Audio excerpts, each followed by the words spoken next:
everyone. Welcome to today's webinar, How to Reach Your College Savings Goals with a 529 Plan. Thank you so much for joining us. I'm really excited to see we have a great turnout today.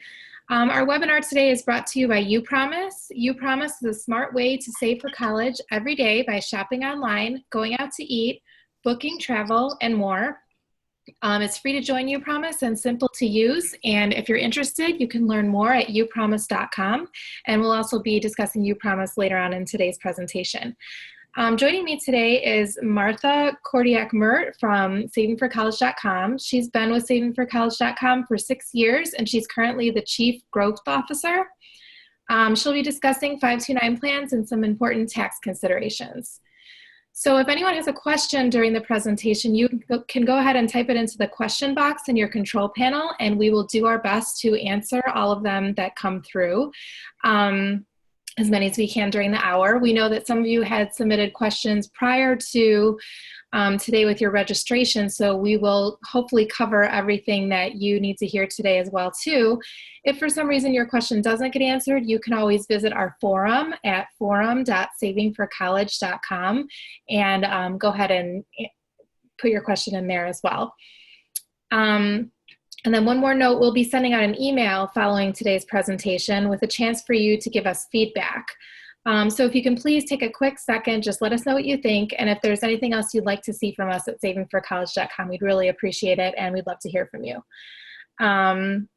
September is College Savings Month. College Savings Month is just an effort to raise awareness about 529 plans in the spirit of back to school. So I'm guessing college savings is on a lot of your minds right now as your kids go back to school.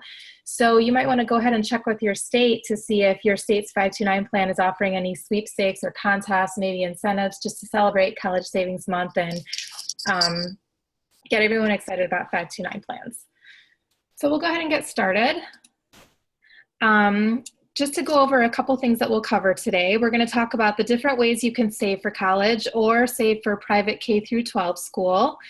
We'll talk about why we think a 529 plan is the best way to save for education. Martha is going to talk about how to select the right 529 plan for your family. We'll talk about how to maximize savings with Upromise. And then we'll get into how 529 plans affect financial aid and some special tips for grandparents. And then finally, we will cover the best way to withdraw from your 529 when it's time to pay for college. And again, during the presentation, we're going to try to answer as many as your questions live as we can. So when we talk about saving for college, we know that you have a lot of different options. In fact, according to Sallie Mae's 2018 How America Saves for College report, 22% of families say they're saving for college in a regular savings account. Regular savings account, it's better than nothing, of course, but we know that with those kind of accounts, you're going to get a very low rate of interest and no tax benefits. That same study found that 14% of parents use a mutual fund or other investment account. That's a little bit better. You'll get higher returns than a savings account, but most of these mutual funds are taxable. So we want to highlight the different tax advantage ways you can save for college and the differences among these four here on the screen. So of course, our favorite is a 529 plan. And I'm just going to run through a couple differences between 529 plans and a Coverdell Education Savings account, a Roth IRA, and then a custodial account. One of the biggest differences is that with a 529 plan, you can change the beneficiary to another qualifying family member. So that means if your child decides not to go to college or you have leftover funds, you can always change the beneficiary without tax consequences to another qualifying family member, which usually means brother, sister, niece, nephew, pretty much all blood relatives and more, so that someone else can use the money and you wouldn't have to pay taxes on it. Again, with these other accounts, there's a lot of restrictions that you're not going to find with the 529 plan. So with the Coverdell, you're limited to investing only $2,000 per year per beneficiary. So we know with the rising costs of college, $2,000 per year is probably not going to cover, fully funded education. So with the 529 plan, they have much higher limits, no annual contribution limits, and lifetime aggregate limits for each plan is based on the cost of an expensive private college education in that state. So these can be up to $500,000 you can put in a 529 plan over time. And with a Roth IRA, which is another option that you can use to save for college, you're limited to that $6,000 per year in 2019, or $7,000 if you're over 50. And then again, also Roth IRAs and Coverdell education savings accounts have income limits as well. With a 529 plan, anyone can contribute. You're never too rich, never too poor. Another thing to point out is the investments. So the way that you select the investments in these types of accounts is pretty different. So 529 plans, you're going to be limited to what the program offers. Martha will go into this in more detail later in the presentation, but what you should really understand is that the investments that are put together by these program managers are designed to help you save for college. So while they don't offer, they don't let you self-direct your investments like a Roth IRA would, but these 529 portfolios are managed by investment professionals whose main objective is to maximize your college savings. So in most cases, you are in good hands. And then a couple other unique benefits of 529 plans, which we'll also discuss later, is that there is sometimes potential for state income tax benefits. And then also 529 plans accept gift contributions from grandparents and other friends and family. Hey, Katie, quick question that came up. What are qualifying family members for 529s? Qualifying family members could be just about any relative. So a sibling, niece, nephew, step-sibling, spouse. So it's a list of family members designated by the IRS, and it's pretty much any family member. Okay. And also related to this, someone's asking, Lauren asked about whether the salary limits are before or after taxes on things like the Coverdell and Roth IRA. Those are based on your annual adjusted income, adjusted gross income. Yep, that's reported on your tax returns, right? Mm-hmm. Mm-hmm. That's it. Okay. So then another big difference between these different types of accounts when you're deciding how you want to save for college is what's called qualified expenses. So qualified expenses it's what you have to use the funds on in order to get those tax benefits. So with a 529 plan, that's going to be college expenses that include tuition, fees, books, computers, and related equipment, which is a relatively newly added to the list. And then also, if you have a special needs child, special needs expenses would be covered, some room and board costs. And then for K through 12 school, new in 2017, you can now use your 529 plan to pay for up to $10,000 per year per beneficiary in tuition expenses at a K through 12 school. You may know that Coverdell education savings accounts can also be used to pay for K through 12 expenses. And actually with the Coverdell, you can pay for more K through 12 expenses, not just tuition. But again, remember that there's other limitations that come with the Coverdell. So as you can see, the 529 really has a broad range of qualified expenses. I know some people have asked about room and board. Room and board is considered qualified when the student is enrolled at least half-time. So this can even be an off-campus apartment. And if you're wondering what amount you can spend on that off-campus apartment, every college has what's called its cost of attendance figures, and there's a budget for room and board. So if your student is living off-campus in an apartment, you can withdraw up to amount of that college's allowance for room and board figure in order for it to be qualified. And just want to make one more note. I know a couple of people have asked, 529 plans at this time cannot be used to pay for preschool expenses or homeschool. And then with the Coverdell, with the custodial accounts, that's the UGMA accounts, those are custodial accounts. The beneficiary can use the money on anything. There are no restrictions, which sounds great, except for the fact that when the beneficiary turns legal age, that child will gain control of the assets. So they can use it for anything. So it doesn't have to be college. So if the child decides to not go to college and go buy a car or go on a vacation, that is completely legal. So it's something to consider. Katie, Param asks, what's covered by Coverdell versus the 529? I just addressed that, but maybe just clarify which things are covered by one and not the other. Sure. So I think the biggest difference is going to be the K through 12 expenses. So with the Coverdell, in some cases, costs of things like uniforms, transportation, books, different supplies, those might be covered under the Coverdell, but not with the 529 plan.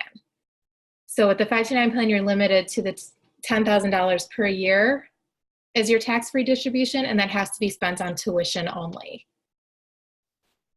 All right. Okay. If there's no other questions, I'm going to hand it over to Martha, who will start to talk about 529 plan basics. Yeah, and I'll just mention a couple of things quickly. I know there's some questions coming in, and we may have a chance to address them in our further slides, so we can wait on some of these. And also, I want to ask everyone to put their questions in the Q&A versus the chat if they can. And finally, a number of people have asked about whether the presentation will be available, so we can include a link to the presentation if you want to download the slides.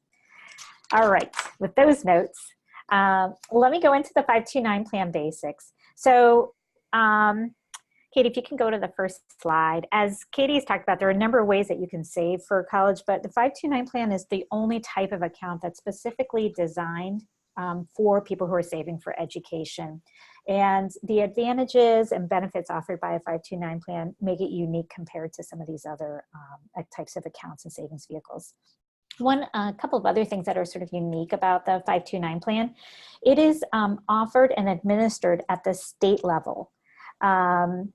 So currently there are over 90 529 plans offered by 49 states in the District of Columbia. So there are a lot of choices out there. But although they are offered and administered at the state level, you do not need to open your own state's plan.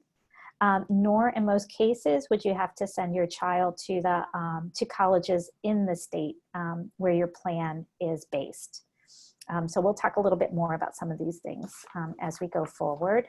The other thing I want to mention is a lot of plan managers are some of the biggest financial institutions that you may already be familiar with or have accounts with. So companies like Vanguard, Fidelity, T. Rowe Price, are all plan managers, as is Merrill Lynch.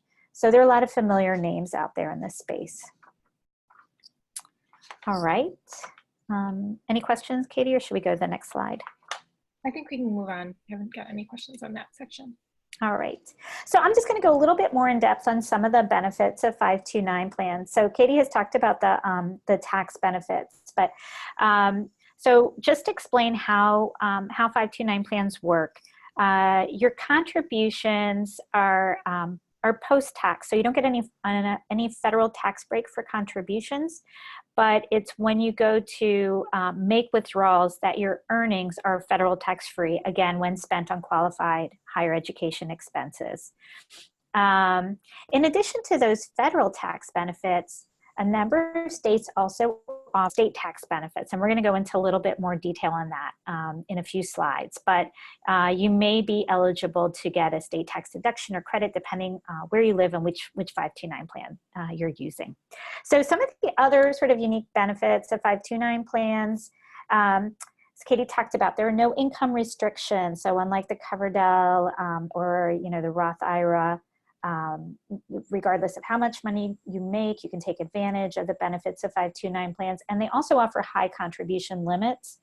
So you don't need to worry about, if you're fortunate enough to be able to make a big contribution in any given year, you don't need to worry about being limited on that. They also have minimum financial aid impact, and Katie's going to go into a lot more detail on that later in the presentation. They offer a lot of flexibility. You can switch plans. You can roll over from one 529 to another. They offer a number of different investment portfolios.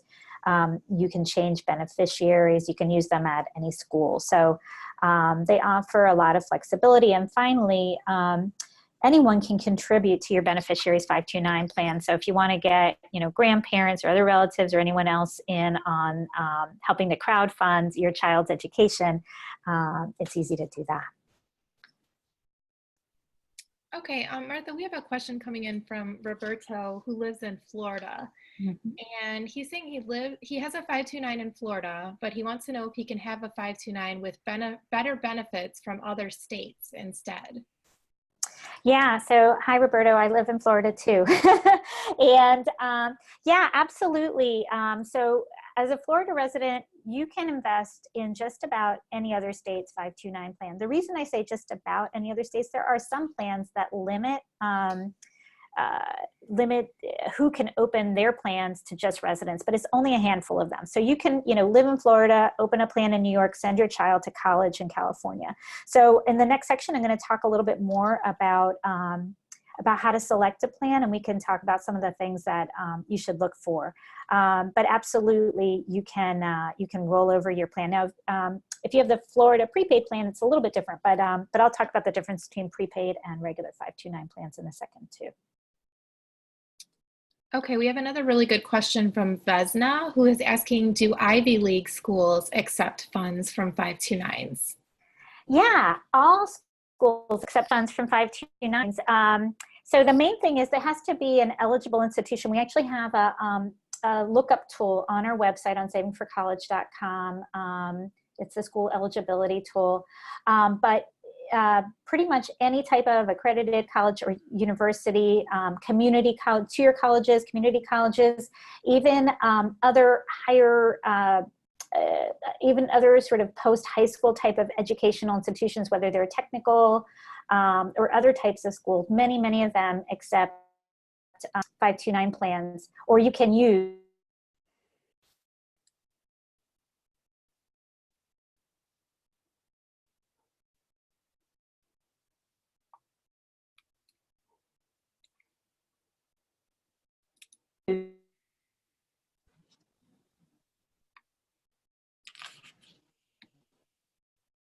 um,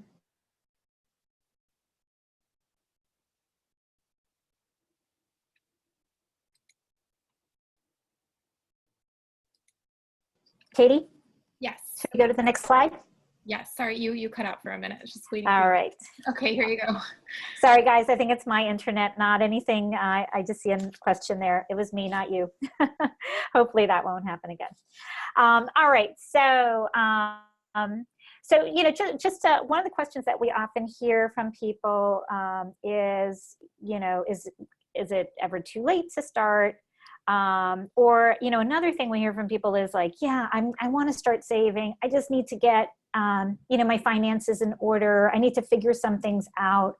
And one of the things we really try to emphasize is start as early as you can. Start early, save often. So start as early as you can. The earlier you can start, the more you'll save. With that said, it's never too late to start either. So these graphs just show you a couple of examples of how much you can accumulate over different time periods. So, if you start a 529 plan as soon as your child's born and save for 18 years, even if you're only putting in $50 a month, if you do that regularly at a 6% return, that would yield over $34,000 in 18 years. So even a little bit can go a long way. And we often recommend people to start with what you can. As your situation changes in the future, you'll probably be able to contribute more over time. And for those people who are starting late, maybe your kid's already in high school. And I've definitely heard from friends who said, oh, my kid's in middle school, I just got started. I'll never make up for those years of earnings that I've lost out on. Well, maybe not, but it's not too late to start. There, you can still enjoy the benefits of the 529 plan. And there are also investment options that are more conservative. And we'll talk a little bit more about investment options in a minute, but there are investment options that are more conservative where you wouldn't have to worry about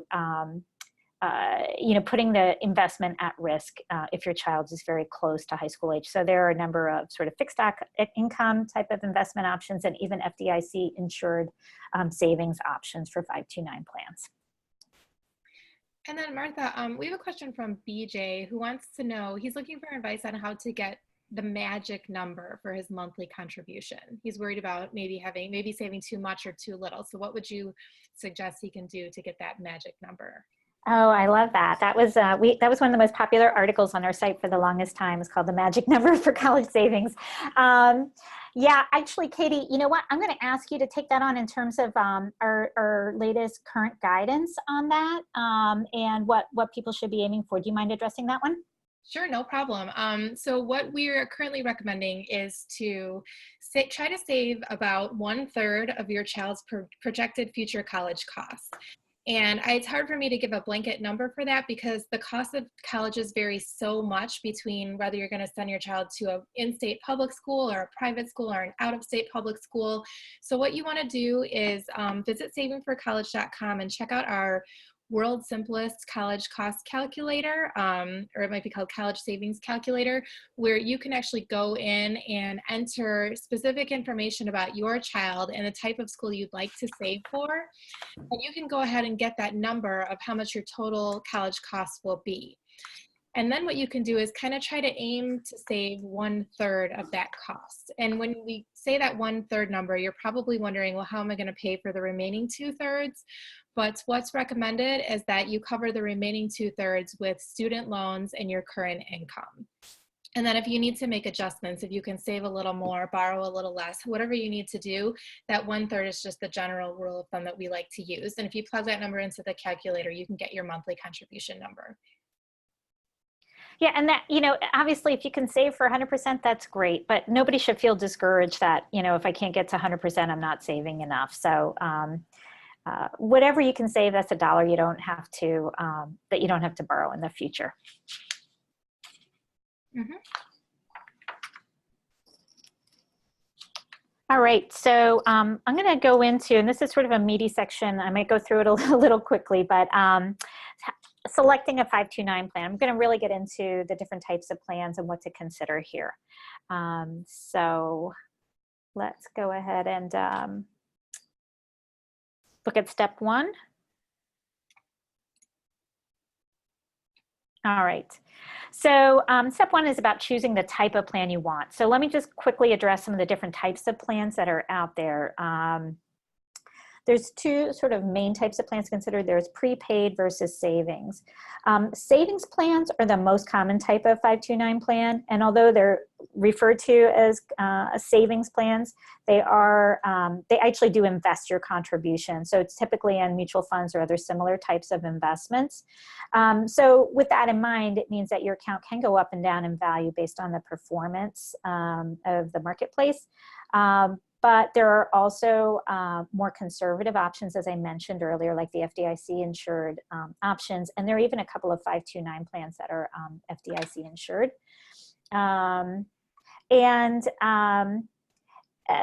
I'll talk a little bit more about investment options in a couple of slides, but there are also age-based investment options that will manage the risk as your child gets closer to college age. And that can be an easy way to sort of manage risk and ensure that you are in less risky investments as your child nears college. The other thing to know about savings plans is that there are two types of savings plans. There's what we call direct sold and what's called advisor sold. Direct sold just means that you as an individual consumer can go and open that plan directly yourself. In most cases, you just go directly to the plan's website and begin the enrollment process, fill out the application, and open the account. There's also what's called advisor sold plans. That means that a broker has to open that plan for you. So if you're either, maybe you work with a financial advisor today, or would like a little bit more help in identifying which plan makes sense for you and which investment options, so you'd like to work with a financial advisor, then they can open an advisor sold plan for you. Do keep in mind, so again, that can make sense if an advisor is sort of keeping an eye on your total financial portfolio and how your money is being invested for different types of goals, including retirement and other objectives. But you will, in most cases, pay more for an advisor sold plan, so the fees will typically be a little bit higher since your advisor needs to be compensated for the advice and support they're providing. So direct sold are definitely easy to open and offer lower fees if you feel comfortable doing it yourself. So the other type of option that's out there are prepaid plans. with prepaid plans, you're basically prepaying all or part of the costs of an in-state public college education. So again, I mentioned I live in Florida, so we have Florida prepaid here. These type of state sponsored prepaid plans, there's only a handful of them across the country. They're typically open only to residents of the state. And in this case, if you were to invest in one of these state sponsored prepaid plans, it is for, the plan must be used at a state's public college. So if I invest in Florida prepaid, it's to send my child to a Florida state college, you know, similarly with the Illinois plan or the Texas plan or some of the others that are out there. So as I said, there's only a handful of states that offer those prepaid plans, but if you think that your child may go to a private college and you're interested in the idea of prepaying the tuition at today's rates, Private College 529 is actually the only 529 plan out there that is not sponsored by a specific state. It's run by a consortium of private colleges and universities. I think there are about 300 that participate. There are some really well-known, highly regarded private colleges and universities that participate with them. And it's open to consumers nationally, so you don't have to live in any particular state. So that is a type of prepaid plan that's specifically for private colleges and open to anyone.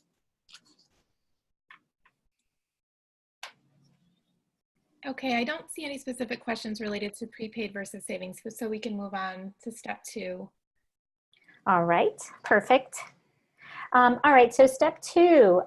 Okay, we talked a little bit earlier about the fact that some states offer state tax benefits for their residents. So this map sort of illustrates that. Basically, there are over 30 states that offer either a state tax deduction or credit on 529 contributions. So this means the money that you're contributing, if you live in one of those states, the money that you're contributing to your 529 plan may be eligible to for a state tax deduction on your state income tax return. Now, there are Katie's going to get the right number for me. I want to say 6, 7 plans. What's that, Katie? 7. 7 plans that offer that that state tax benefit on contributions, whether for contributions to any 529 plan in the country. So, for example, I believe Pennsylvania is one of those, or Arizona is one. So, if you're whether you're contributing to the in-state plan or an out-of-state plan, you can still claim that state tax benefit if you're a resident of those states.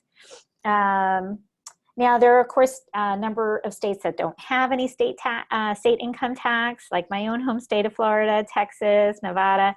So there's really nothing that the states can offer, that those states can offer. And then there are a few states like California that have a state income tax, but don't currently offer a benefit for 529 plan contributions. So in those cases, the states, it's still worth looking at your state because they may offer some other special incentives like waiving certain fees, for example, that can make it more attractive to invest in your own state's plan. But it's always worthwhile to shop around. This map sort of illustrates the amount that the state tax benefit in these different states could be worth on an annual basis. So, you know, this is based on a couple filing jointly $100,000 with $100,000 in income and contributing $200 per month to do 2 different 529 plans. So, you know, in that case, some of these state tax benefits may be worth, you know, on the lower end and maybe $60, $80, $90 a year. It's certainly not nothing. But, you know, it's worth looking around at other plans and, you know, shopping around and doing some comparison to see if maybe there's a plan in another state that offers lower fees, better options for you in considering whether to go with your state's plan or go with an out-of-state plan. So Martha, Lisa had asked a little while ago, if you change your state plan, will you get penalized? Oh, that's a great question. And it depends. The answer is it depends. But if you are invested in your state, and let's say you have one state that offers a state tax benefit and you've opened that state's plan, and then you move to another state, and and you decide you want to open that state's plan.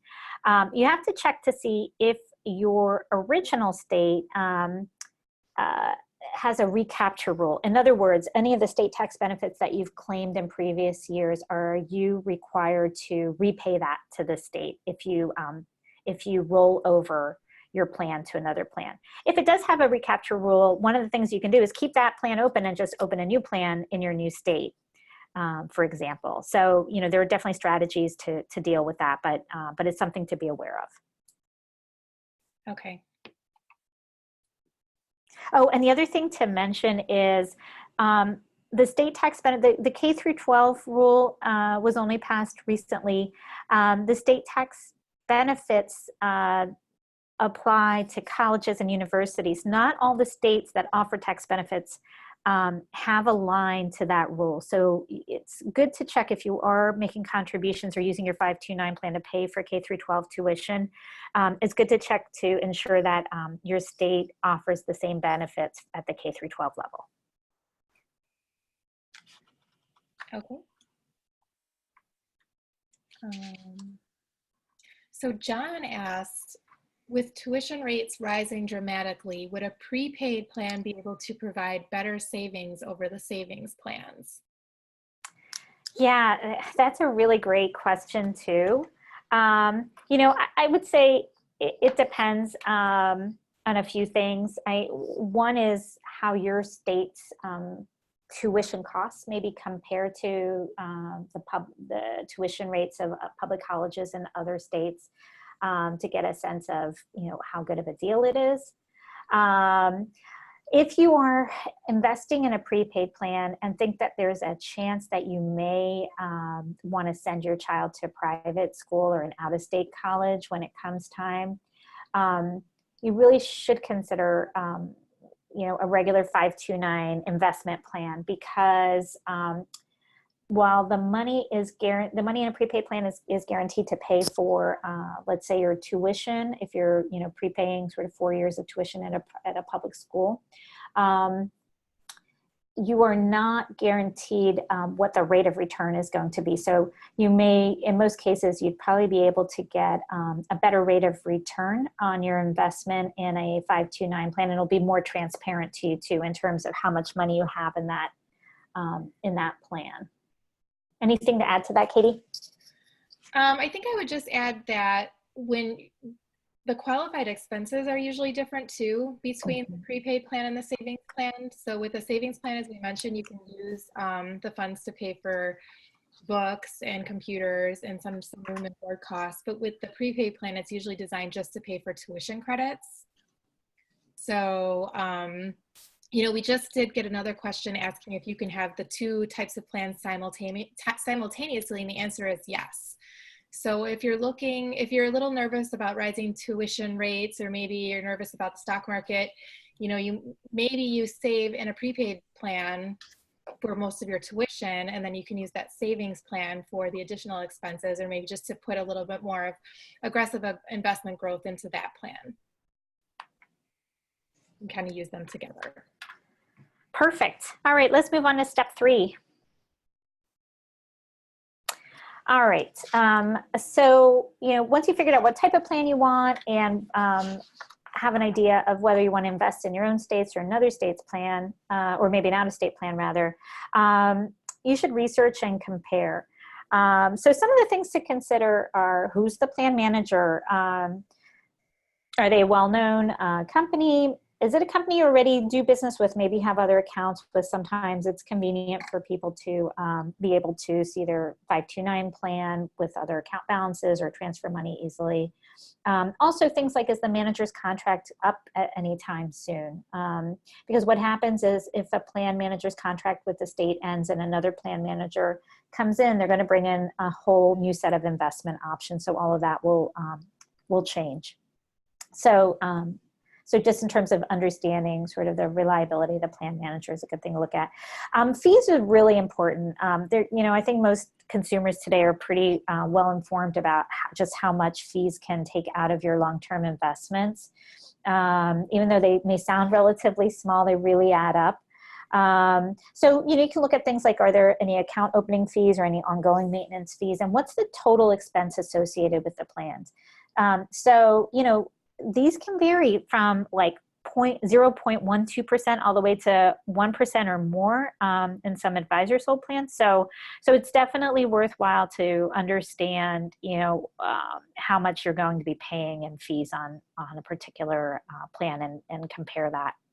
And then finally, investment options. And I said we'd talk a little bit more about investment options. So when you invest in a 529 plan, you choose which portfolio you'd like to invest in. So it's good to ensure that the 529 plans that you're considering offer the types of investment options that you're looking for. So one type of option that we usually recommend to parents as a really easy choice are what's called age-based options. Sometimes these are also target date funds. So the idea is these types of investments, the plan manager and the investment manager manage the investments so that they start out more aggressive when your child is younger. In other words, there's more equity in the portfolio.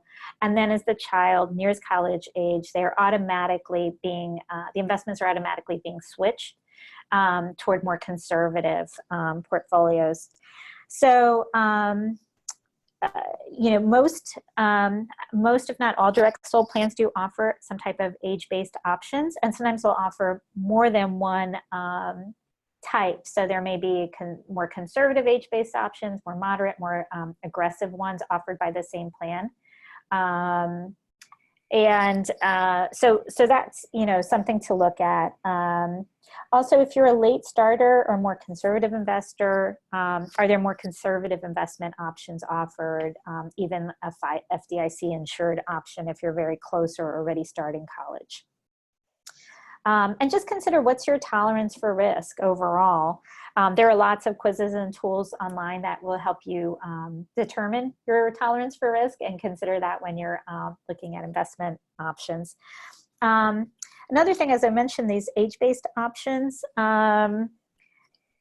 a question that I know came up from many people who were signing up for the webinar was about whether to open one 529 plan for all their children or a separate 529 plan for each child. And this is a question we get a lot, but we really recommend having a separate 529 plan for each child. One reason is it just makes it very transparent and clear for each child how much is being saved for them, how much there is for them when it comes to making decisions about college and what's affordable.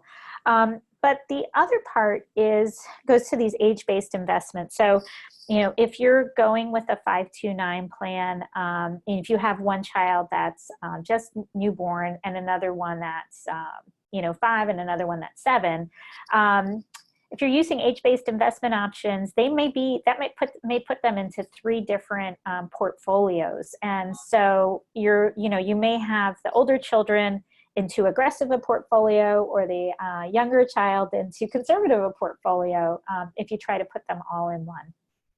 So we do recommend splitting that up and having a separate 529 with appropriate investments for each. Yeah, and I know we had a question specifically about twins. That's especially true, I guess, if you have twins, because they will be in college at the same time, and it would be impossible to withdraw expenses for both of them in the same year. So, Right. We had 2 savingforcollege.com specific questions that I think we should address quickly. Someone asked what a 5 cap rating is. And then we also had a question, does savingforcollege.com offer a tool where you can compare the costs and fees? Yeah, okay, fantastic. So on the first question about the 5 cap ratings, we actually have a couple of things that we do on our site to help provide a little bit more information for consumers when you are in this research and compare phase. One is the 5 cap ratings. This is an all-around rating of a plan's attractiveness. It's based on a few different pillars, including performance, fees, plan reliability, and the features that it offers. And a plan can also get a an in-state upgrade. So we have a separate resident and non-resident score for each plan. So if they have a lot of good benefits for in-state residents, they make it like a half cap upgrade. So 5 caps, 5 out of 5 is the highest score that a plan can get. And indicates all around excellence. So that's the 5 cap rating. We also do quarterly performance rankings, and you can find that on our site as well. In fact, I think we're just about to publish the latest quarter's rankings this week or early next week. With that, it's a little bit tricky because plans offer different investments that all have different returns, but we have a methodology where we're able to compare plans and the portfolios that they offer. And rank them based on the performance of those portfolios. So that's another tool. You can see how plans have compared in terms of their historic performance. And then in terms of being able to compare plans, we also have a new experience on our site that's called the Savings Center. You can access it directly from our homepage if you enter the state at the very top of the page that where you want to find plans. And answer a few more questions, and it takes you into an experience where you can filter different types of plans by, for example, fees, and see which plans have the lowest fees, see them listed there in terms of how well they rank on that. We also just released our new fee study, which ranks plans based on from lowest to highest fees. And Katie, I don't know if you have anything else to add on that. No, I think that's good. I mean, there's so many resources on savingforcollege.com. Each plan has its own plan detail page where you can find specific information about fees and the plan manager and everything Martha just talks about. So we did get one question I just want to clarify. Someone asked for clarification about my comments on twins. So 529 plans can only have one beneficiary.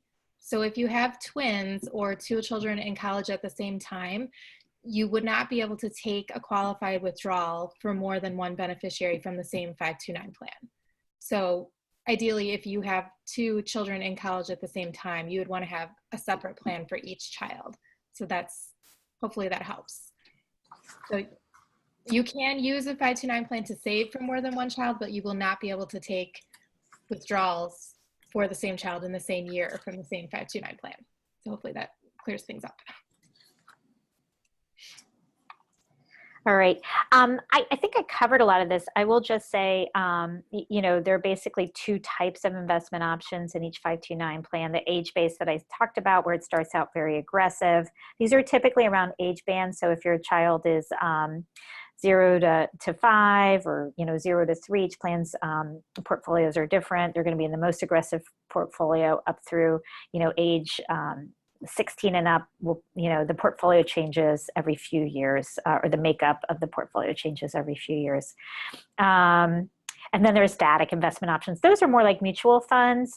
They may have a particular objective, sort of growth and income, for example. And they, so those are more like the types of mutual funds that you may be familiar with.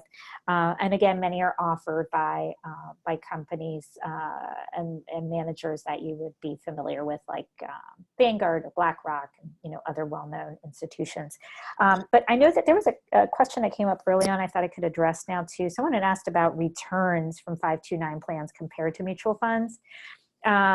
We don't do this every year, but we did do a benchmarking study a few years ago to see how 529 plans compare to appropriate benchmarks for their portfolios. And when you consider the tax benefit, 529 plans generally came out as good as or better than comparable mutual funds with similar asset allocations. So they really have, they have been able to hold their own in the past against other investments. So, it's definitely something to consider. And over time, I think the plan managers have become have started to address more and more people's desire to see lower fees. So I think as a whole, we've seen fees coming down across the industry and for investment options. So there's some really, good low fee portfolios available in 529 plans, and investment options available in 529 plans. I think does make them pretty competitive with mutual funds. Oh, and one other thing, Katie, I don't know if you addressed this later, but I had seen this come up a couple of times. Actually, I think you're going to talk about withdrawal. So let's go ahead, and I know we still have more to go through. We don't have a lot of time. Okay, well, we're going to quickly talk a little bit about our webinar sponsor, Upromise, and how Upromise can help you maximize your college savings.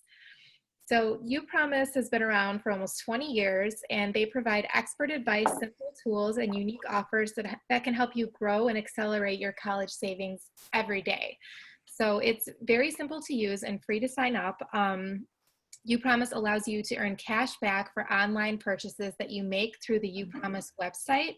So when you go onto the Upromise website and set up an account, you can access a portal that's connected to hundreds of popular stores that you probably already shop at, such as Walmart, Macy's, and different brands like Nike, Under Armour, tons of back to school options that would come in handy now. The rewards typically range from about 3% to 7% of your total purchases. And as I mentioned, that includes a wide variety of stores and also travel sites like Expedia, Orbitz. You book your entire vacation through Upromise and get a reward back from it. There's also a separate program for dining out, and that's where you link your credit or debit card to your Upromise account, and then you earn 2.5% cash back when you use that card to dine at one of the participating restaurants. And a list of those restaurants is also available at Upromise. There's also an interactive map where you can type in the city where you live, or maybe a city you're going to be traveling to, and it will show you a list of restaurants, pricing information, reviews. You can decide if you want to go to that restaurant and then use your linked card and you'll get the reward back. And there's also some additional awards that Upromise offers with a credit card program. So the key is, though, with Upromise is you want to link your 529 plan to your Upromise account, and that's very easy to do. And then what will happen is that your Upromise rewards will get automatically directly deposited into your 529 plan account. The program is very flexible. As I mentioned, it's easy and free to sign up. You don't actually need a 529 plan to join Upromise. You can sign up and start accumulating your college savings and then add your 529 plan later. If you don't have a 529 plan, you can have your earnings automatically transferred to a bank account. If you have multiple children, you can link your account to more than one 529 plan. And then what happens is that the earnings are equally distributed among the different accounts. And then anyone can be a member of Upromise. So, we talked a little bit about crowdfunding your 529 plan. Another way to do that is to have grandma, grandpa, aunts, and uncles open their own Upromise accounts, and then they can link their Upromise account to your child's 529 plan. So you just have to give them the name of the plan and the account number, and then the name of the 529 plan account owner. And then once you join Upromise, just keep an eye out during different times of the year. They offer a lot of seasonal offers. So right now they probably have, I'm sure they have special offers for back to school items. And then when it comes time during the holidays, they'll have different offers as well. And, the rewards, even though they might seem small at first, they do add up over time. Studies have shown that people can save thousands of dollars when they have a Upromise account from the time their child is born until the time they go off to college. And by joining Upromise, you become a member of a like-minded community who share one common goal, and that's saving for college. So definitely check it out. I have checked it out and use it, and I think it's a great program at Saving for College. We all believe it's a great program, and we're proud to have them sponsor our webinar. So Martha, do we have any questions about Upromise? There are a few questions that came up. I think let's just take one of them, and I can take it on because we're just so limited on time. But someone asked about whether Upromise works with Canadian credit and debit cards. It's something you'd have to check on their website, but what I can tell you is as long as you're shopping through their portal with the retailers that are that participate in the program, which, as Katie mentioned, includes all of the big name retailers that you would be familiar with, then you are eligible to to earn rewards. So I think it just depends on that, but you could probably get more information on their site. Okay. Then moving on, I know we received a lot of questions so far regarding 529 plans and financial aid, so we'll take a few minutes to go through that. And again, anything we don't cover, please feel free to check out our forum, check out the contents on our site, and you most likely can get your question answered. So first we'll talk about the FAFSA, which is the free application for federal student aid, and your expected family contribution. So your expected family contribution is the amounts that the college expects your child to be able to pay out of pocket for college. And that's based on the income and assets of both the student and the parent.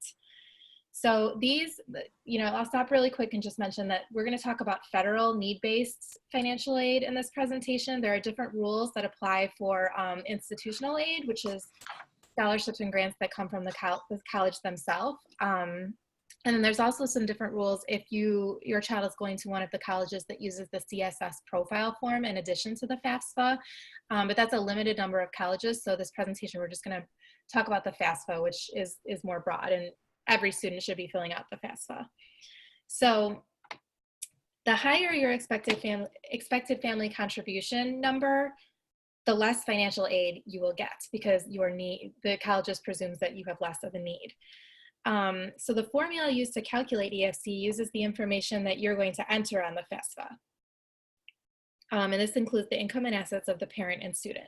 So as you can see from the slide, a student's income and assets are going to have the greatest impact on financial aid.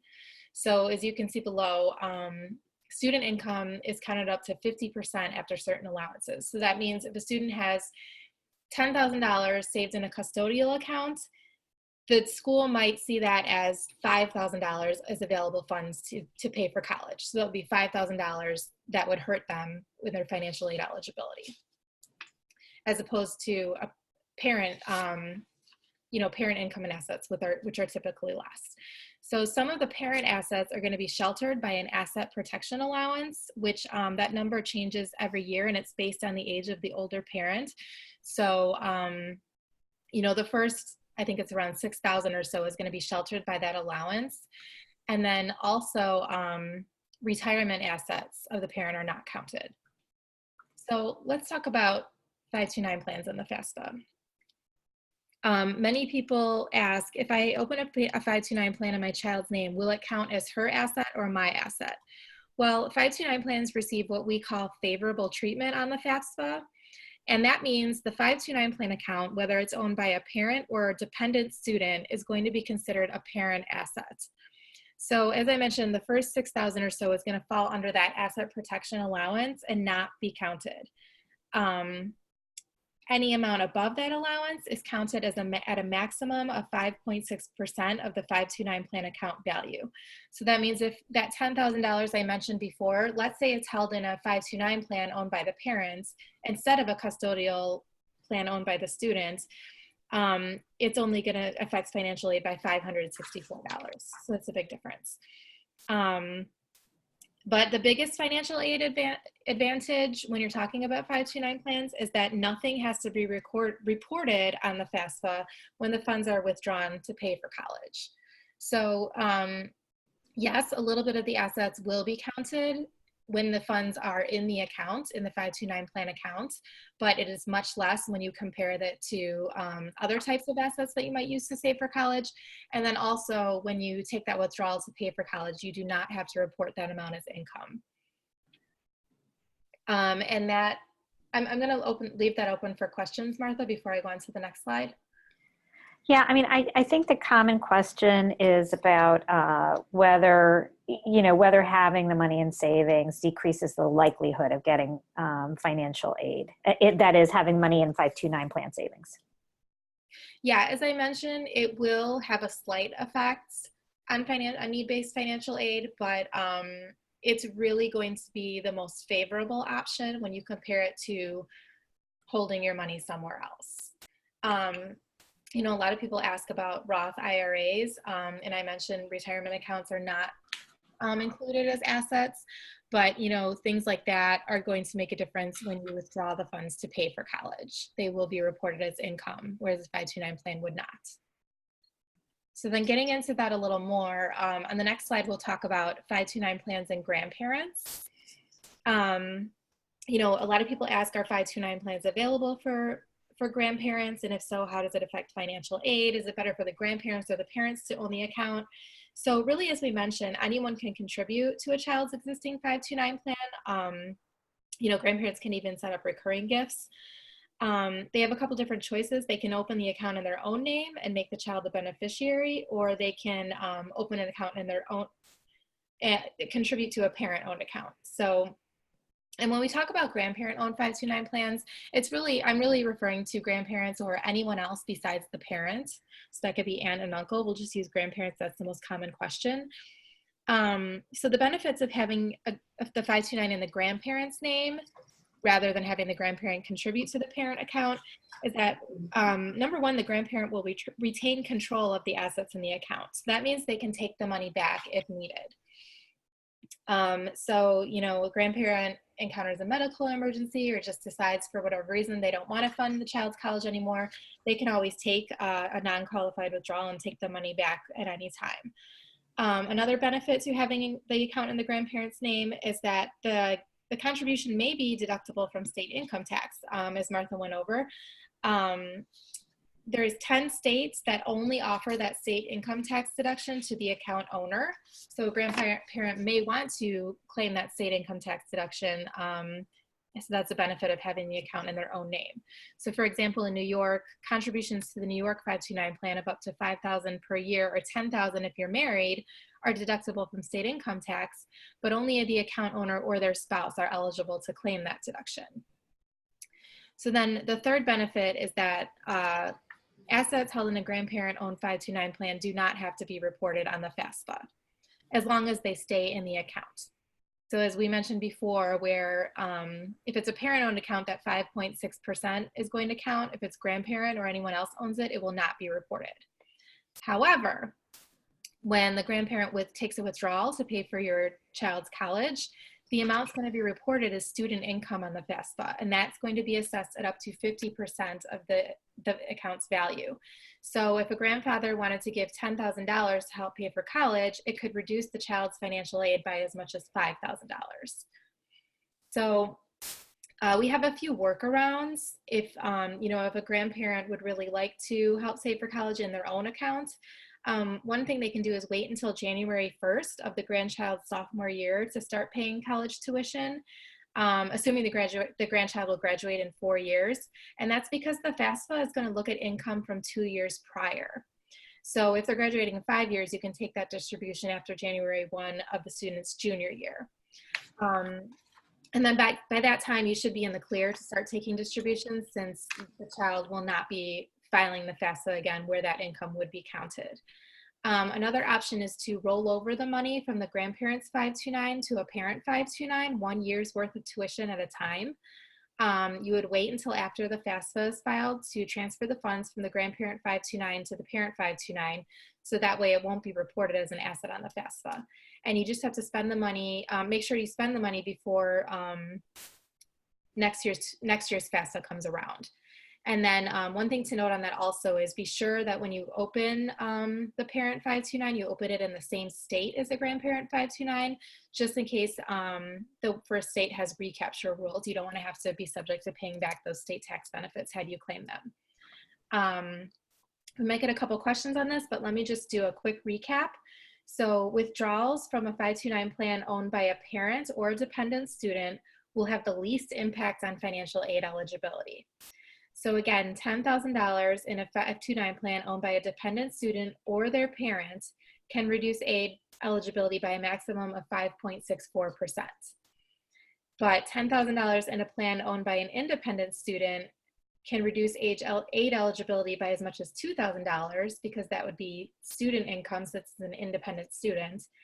And then a $10,000 distribution from a grandparent-owned 529 plan can reduce aid eligibility by as much as $5,000 because that would be counted as a gift to the student and reported as student income on the FAFSA. Katie, there was a question asked about whether a grandparent 529 can be moved to a parent 529 without any impact.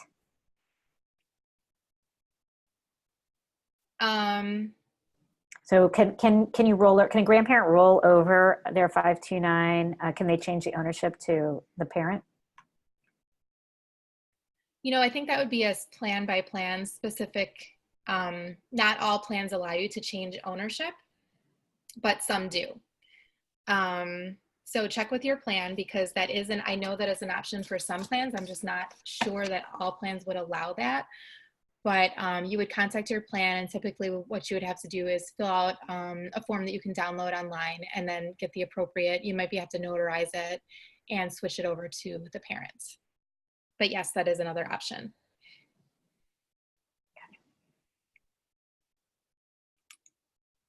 Okay, then we'll take the last minute or two to talk about 529 plan withdrawals. Of course, no one wants to get stuck paying taxes or penalty on their earnings in their 529 plan accounts. And I'm sure we mentioned before, if you do take a non-qualified withdrawal, what's going to happen is that the earnings portion of that distribution will incur ordinary income tax and then also an additional 10% penalty tax.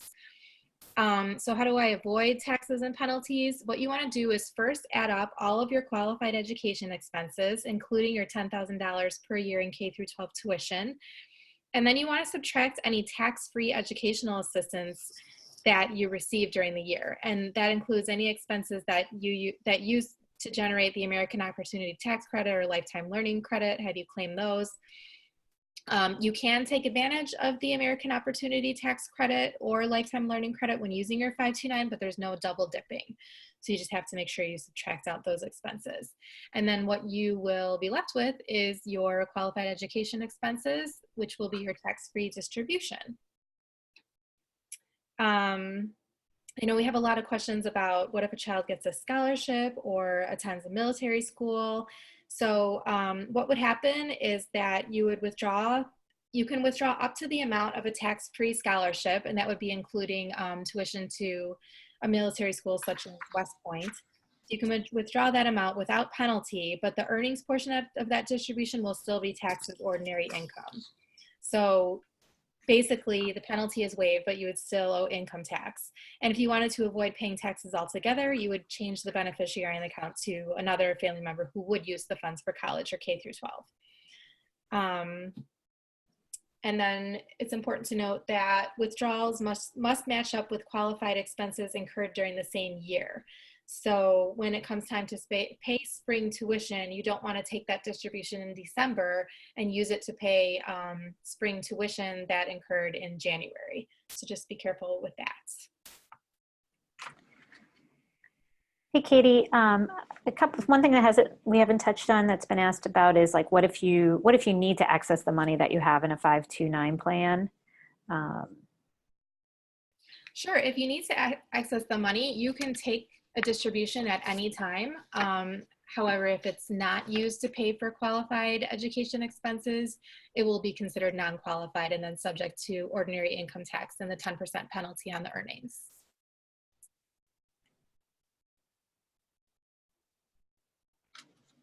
Okay. Okay. So finally, we'll talk about how to withdraw. I mentioned the timing of withdrawals, but when you withdraw from your 529 plan, your plan should let you decide who you want to make the distribution payable to. We recommend making the distribution payable to the beneficiary. That's just because if there do happen to be any non-qualified withdrawals, that way they'll be taxed at the beneficiary's lower tax rate. And then also keeping it away from the school is going to help avoid complications with the office and just keeping it cleaner and make it go directly to the beneficiary. And then payments can be made typically by check, electronic deposit, or sometimes electronic payment to the school, depending on the plan. In some cases, you can also pay, you know, an off-campus landlord. But as I said before, you probably just want to direct the payment to the beneficiary and then have the student pay whoever needs to be paid. You know, I think Martha kind of asked this, what, you know, if you need to take the money out. As I mentioned, you could take the non-qualified distribution, but there are also some other options just in case you don't want to pay the taxes and penalty. As we mentioned a couple times now, you can always change the beneficiary to a qualifying family member. You can save the money for graduate school or further your own education. 529 plans can be used at community colleges and a number of post-secondary education. Save the funds for a future grandchild, or you know, as I mentioned, just take that non-qualified distribution. Hey, Katie, another question that.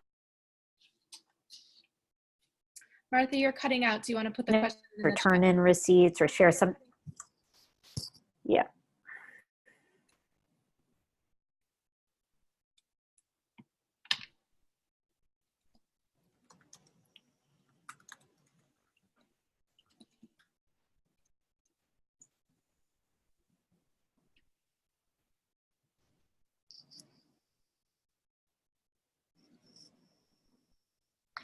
Did you see the question, Katie?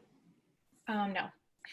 They were asking about whether you need to share receipts or other proof when, you know, of how the money's spent.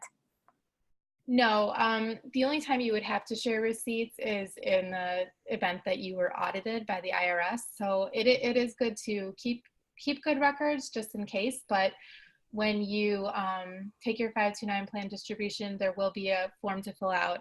You'll receive, I believe it's a 1099 with your federal income taxes, but you do not need to show any receipts at that time.